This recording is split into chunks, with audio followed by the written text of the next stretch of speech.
नमस्कार, आप देख रहे हैं गार्डनिंग एस्थेटिक्स। मैं हूं अनीता दिनेश। एक बड़ा ही इंटरेस्टिंग प्लांट है जिसको कि हम सब प्लांट लवर्स ने कभी ना कभी अपने लाइफ टाइम में जरूर लगाया होगा और शुरुआत में तो ये प्लांट समझ में ही नहीं आता है क्योंकि देखने में तो ये बड़ा हार्डी लगता है, पर जैसे ही आपने नर्सरी से लाने के बाद रिपोर्ट किया, खराब हो गया। जैसे ही एक सीजन बीता, सर्दियां आई, खराब हो गया। शुरुआत में ये समझ में ही नहीं आता है कि इस प्लांट को आखिर हैंडल कैसे किया जाए। मैं बात कर रही हूँ स्विस चीज प्लांट की, क्योंकि इसके पत्तियों पे जो फेनेस्ट्रेशन होता है वो बिल्कुल वैसा ही होता है जैसे होल्स आपको चीज की स्लाइस पे मिलेंगे। इसीलिए इसका नाम स्विस चीज प्लांट पड़ गया होगा। और वैसे इसको मॉन्स्टेरा एडेंसोनियाई या एडेनसन्स मॉन्स्टेरा के नाम से जाना जाता है। ये हर प्लांट लवर का पसंदीदा प्लांट होता है। कई बार बिगिनर्स को लगता है कि यार ये प्लांट तो बहुत अट्रैक्टिव है, इसको जरूर लगा लेते हैं। शुरुआत में मेरे संग भी ऐसा होता था कि जब भी मैं इसको लगाती थी तो या तो ये रिपोर्टिंग के समय खराब हो जाता था, या फिर ये एक सीजन बीता नहीं कि सर्दियां आई और ये प्लांट खराब हो जाता था। समझ में ही नहीं आता था कि पानी ज्यादा डालना है, पानी कम डालना है, इसकी कटिंग्स कैसे बनाएं। बहुत सारी प्रॉब्लम्स इसके संग शुरुआत में मैंने फेस की, पर धीरे धीरे करके शायद ही मैच्योर होती गई, मेरी प्लांट केयरिंग भी मैच्योर होती गई और इस प्लांट को बेटर मैं समझती गई।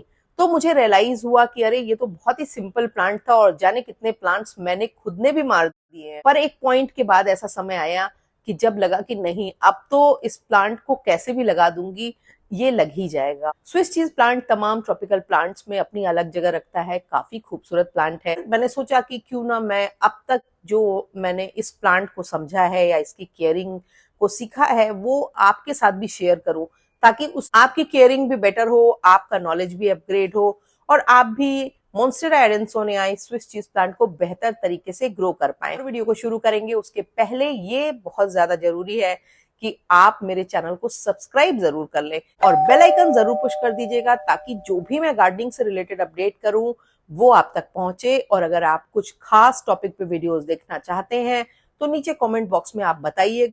वीडियोस जब पसंद आते हैं तो उनके लिंक को अपने गार्डनिंग लविंग फ्रेंड्स के संग शेयर जरूर किया करें। जब आप उन पे लाइक करते हैं, उन पे कमेंट करते हैं, रीच ज्यादा बढ़ती है हमारे वीडियोस ज्यादा लोगों तक पहुंचते हैं। तो चलिए आज बात कर लेते हैं स्विस चीज प्लांट की केयरिंग की। इस वीडियो को देखने के बाद मेरा ये यकीन है कि आपकी जो ये इच्छा थी कि आप एक शानदार मॉन्स्टेरा एडेंसोनियाई या स्विस चीज प्लांट ग्रो कर पाए, वो आप फुलफिल कर पाएंगे। बेसिक केयरिंग बात करेंगे। मिट्टी की जहां तक बात है, हमको इसके लिए एक नॉर्मल सिंपल अरॉइड सॉइल की जरूरत है। अरॉइड सॉइल यानी कि ट्रॉपिकल अरॉइड्स के लिए जो हम सॉइल बनाते हैं उसमें moisture retaining material, high content of organic manure होता है, ताकि एक अच्छी ह्यूमस रिच मिट्टी बने। और अरॉइड सॉइल का जो वीडियो लिंक है वो आपको इसके एंड में मिलेगा, आप देखें। और मैं आपसे कहूंगी कि अगर आप बना पाए तो उस मिट्टी को बना के अपने अरॉइड्स लगाएं।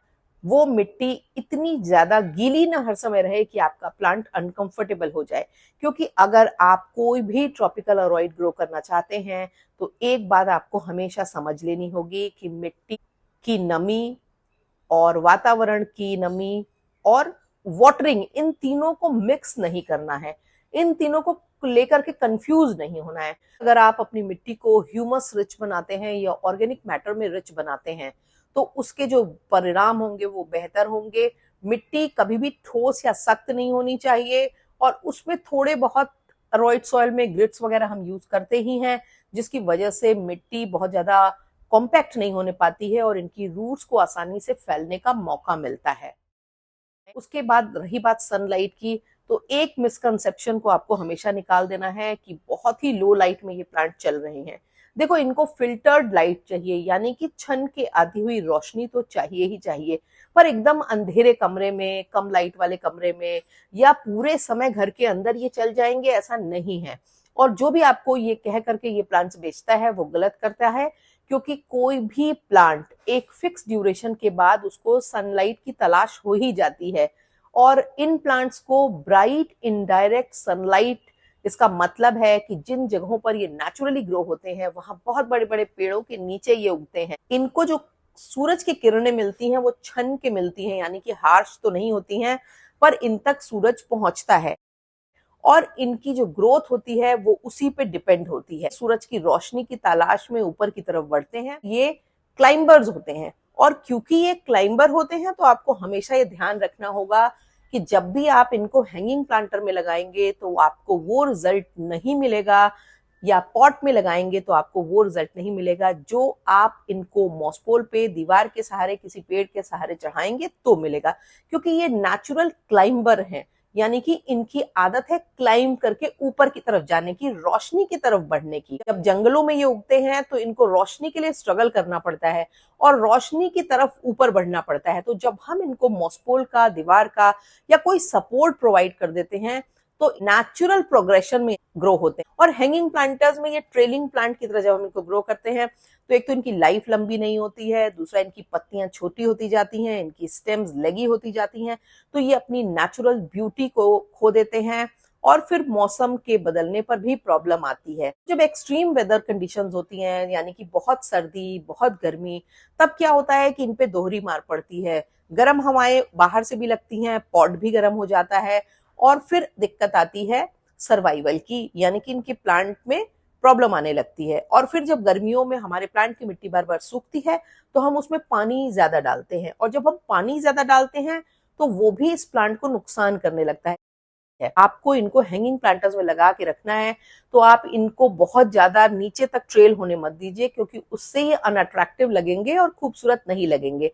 तब आप इनको कॉम्पैक्ट प्लांट के तौर पे ग्रो कीजिए, जिसमें कि बहुत ज्यादा लंबी लंबी शाखाएं नहीं हो। तब आपका प्लांट सर्दियों में, गर्मियों में खराब नहीं होगा। बात कर लेते हैं वाटरिंग। स्विस चीज प्लांट, इनको ओवर वाटरिंग बिल्कुल भी पसंद नहीं होती है, और 90% इस तरह के जो प्लांट्स होते हैं वो मरते ही ओवर वाटरिंग से हैं, क्योंकि हमको ये लगता है कि इनको बहुत ज्यादा ह्यूमिडिटी की जरूरत है, नमी की जरूरत है, और हम ह्यूमिडिटी और नमी को ओवर वाटरिंग से कंफ्यूज कर जाते हैं, और हम इनमें नतीजा क्या होता है, गर्मियों में दोनों टाइम पानी डालने लगते हैं। पर अगर आपने इनको ब्राइट इनडायरेक्ट सनलाइट में रखा है तो दोनों टाइम पानी की रिक्वायरमेंट इनकी नहीं है, इवन प्रचंड गर्मी में भी नहीं है। तब भी हम, क्योंकि इनकी सॉइल को मॉइस्चर रिटेन करने वाला बनाते हैं, यानी कि इनकी सॉइल में कोकोपीट, राइस हस्क या मॉस ग्रास कुछ तो मिला होता है जो नमी को कंटेन करके रखता है। ऐसे में जब हम लगातार दोनों टाइम पानी डालने लगते हैं गर्मियों में तो इनको प्रॉब्लम होती है, और इनकी पत्तियां जली हुई ब्राउन होकर के खराब दिखने लगती हैं, और कई बार पीली होकर के गिरने भी लगती हैं। उसको अच्छा लगता है कि जब ऊपर की 1.5-2 इंच की मिट्टी सूख जाए तब इसमें पानी पड़े। पानी आप थोरोली डालिए, बाकी समय आप हल्की सी इनके ऊपर फुहारे डालते रहिए, यानी कि मिस्टिंग करते रहिए। मिस्टिंग से एक तो इनकी पत्तियों में नमी बनी रहती है, इनके आसपास का वातावरण ह्यूमिड भी बना रहता है। तो मिस्टिंग एक बहुत जरूरी एस्पेक्ट है केयरिंग का, इसको ध्यान रखिए। यानी कि पॉट पे पानी डालने की जगह इनकी पत्तियों पे शाम को अगर आप पानी की फुहार मार देंगे, भर की गर्म हवाएं जो नमी लेके उड़ी थी वो इनको वापस मिल जाएगी। तो बिल्कुल वैसा ही होगा जैसे हम अपने स्किन पे मॉइस्चराइजर लगाते हैं ड्राई विंड से बचने के लिए, तो इनके लिए पानी मॉइस्चराइजर का काम करेगा। इनकी पत्तियां चमकदार, खूबसूरत दिखाई देंगी। दूसरा, कभी भी अगर आप स्विस चीज प्लांट को अकेला लगा देंगे तो भी उसमें प्रॉब्लम आएगी, क्योंकि जितने भी ट्रॉपिकल अरॉइड्स होते हैं इनको ग्रुप में ग्रो होने की आदत होती है, और ग्रुप में लगाने से इनमें ह्यूमिडिटी का लेवल भी जो होता है वो मेंटेन रहता है। इसलिए जब भी इनको लगाएं, इनके तरह के प्लांट्स के साथ लगाएं, वहां पर ये बहुत ही ज्यादा कंफर्टेबल फील करते हैं और इनकी जो ग्रोथ है वो ज्यादा अच्छी देखने को मिलती है। आप इनको जब भी लगाइए कोशिश करिए कि आप इनको प्लास्टिक के पॉट में लगाइए या फिर सिरेमिक के पॉट में लगा लीजिए, अगर आप सिरेमिक के पॉट में प्लांट को हैंडल कर पाते हैं तो। और नहीं तो आप प्लास्टिक के पॉट में लगा करके इनको सिरेमिक के पॉट में या किसी भी फैंसी पॉट में रखिए, यानी कि डबल पॉट सिस्टम में आप इनको लगा सकते हैं। पर प्लास्टिक का पॉट इनके लिए हर हाल में अच्छा है, क्योंकि उसमें एक तो पानी जल्दी सूखता नहीं है, तो आपको जल्दी जल्दी पानी डालने की जरूरत नहीं पड़ेगी, और बहुत ज्यादा मिट्टी जल्दी से ड्राई नहीं होगी, जिसकी। और कोई भी tropical plant including Swiss cheese plant जब अगर आप नर्सरी से ला करके इसको रिपॉट भी करना चाहते हैं तो कभी भी इसकी पेरेंट सॉयल को मत हटाइए, क्योंकि अगर आप पेरेंट सॉयल को हटा देंगे तो अक्सर ये देखा जाता है कि आपका प्लांट पहले तो रिपोर्टिंग शॉक में जाएगा, उसकी पत्तियां पीली होकर के खराब हो जाएंगी, स्टेम में भी पीलापन आएगा, फिर बाद में धीरे धीरे उसमें ग्रोथ तो आएगी, पर ये एक लंबा प्रोसेस हो जाएगा, और उस बीच में हमारे यहाँ मौसम बदल जाता है तो मौसम की जो प्रॉब्लम होती है वो भी प्लांट को फेस करनी पड़ती है। इसलिए कोशिश ये करिए कि जब भी आप नया प्लांट लाते हैं स्विस चीज प्लांट का, तो उसको जब रिपॉट करें तो उसके आसपास की मिट्टी हटाने की बजाय उसकी पूरी सॉइल के साथ उसको अच्छे से रिपॉट करें, ताकि आपका प्लांट शॉक या स्ट्रेस में ना जाए। कि जब भी हम इस तरह का कोई भी प्लांट लेते हैं जो इंडोर प्लांट कह के हमें नर्सरी में ऊंची कीमत पे मिलता है, उसको लाने के तुरंत बाद उसको रिपोर्ट करने की जरूरत नहीं होती है। बस आपको करना क्या है, ऊपर की 4-5 इंच की मिट्टी हटा करके उसमें वो मिट्टी डाल दीजिए जिसमें आगे चल के आपको प्लांट को रिपोर्ट करना है, सो दैट कि प्लांट उस मिट्टी का भी यूज टू हो जाए। क्योंकि जब हम एकदम से मिट्टी बदल देते हैं, एकदम से सराउंडिंग्स बदल देते हैं, एकदम से टेम्परेचर में डिफरेंस हो जाता है, तो आपके प्लांट के खराब होने के चांसेस बहुत बढ़ जाते हैं। क्योंकि जितने भी ट्रॉपिकल अरॉइड्स हैं ये या तो केरला से आ रहे हैं, पुणे से आ रहे हैं, कोलकाता से आ रहे हैं, जहां वातावरण मौसम ऑलरेडी काफी ह्यूमिड है और इनके लिए बहुत फेवरेबल है। पर हमारे जैसे लोग जो नॉर्थ इंडिया में रह रहे हैं, नॉर्थ इंडियन प्लेन्स में रह रहे हैं, वो जब इन प्लांट्स को लाते हैं और अपने यहाँ जमाने की कोशिश करते हैं और एकदम से हम इनके नेचुरल एनवायरनमेंट से इनको अलग कर देते हैं, तो प्लांट के खराब होने के चांसेस ज्यादा बढ़ जाते हैं। Being a plant lover, being a plant parent, ये कभी भी मत करिए कि तुरंत प्लांट लाए, तुरंत सुंदर से पॉट में लगा दिए और सोचा अब ये चल पड़ेगा। ऐसा नहीं होता है। आपको अगर वो पॉट नहीं अच्छा लगता है नर्सरी वाला, तो आप जो है वो अच्छा सिरेमिक के पॉट में ला करके या कोई भी प्लांटर आपके पसंद का लाके उसमें डबल पॉट करके रख दीजिए।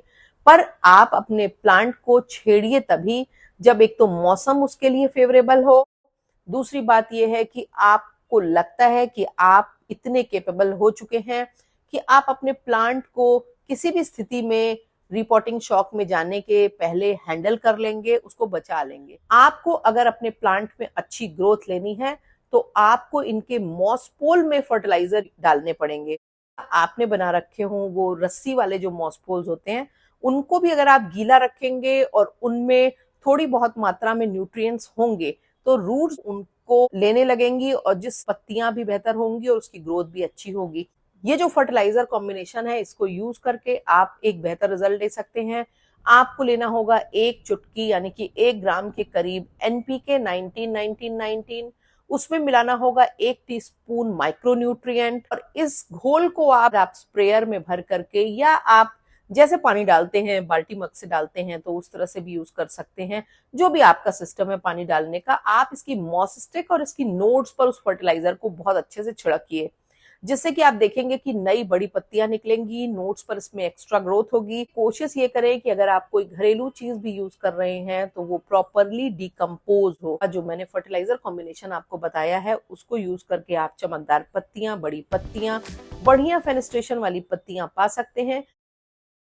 शुरू में मैंने कई बार इस प्लांट को प्रोपगेट करने की कोशिश की मिट्टी में लगा करके, और कई बार कामयाब भी हुई, पर बहुत बार ऐसा हुआ कि पहले तो पूरी पत्तियां पीली होके खत्म हुई, फिर एक छोटी सी पत्ती निकली, तो कुल मिलाकर 7-8 महीने की पूरी प्रक्रिया बन गई।